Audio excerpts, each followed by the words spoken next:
How do I encourage sharing and turn taking? Sharing and turn taking are not natural instincts for young children. They are social skills that develop slowly over time. In the early years, children are still learning that other people also have needs and feelings.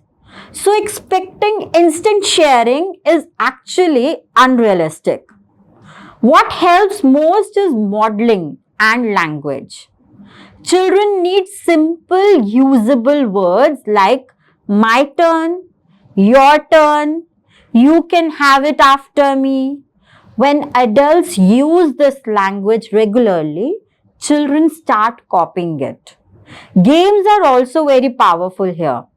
Activities that naturally involve turns.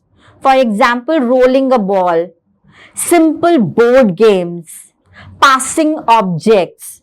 All these teach sharing much better than instructions or rules. What doesn't help is forcing children to share before they are ready.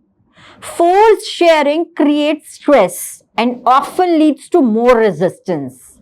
Gentle guidance, clear language, and repeated experience are what build understanding. With time and practice, sharing becomes easier and more natural.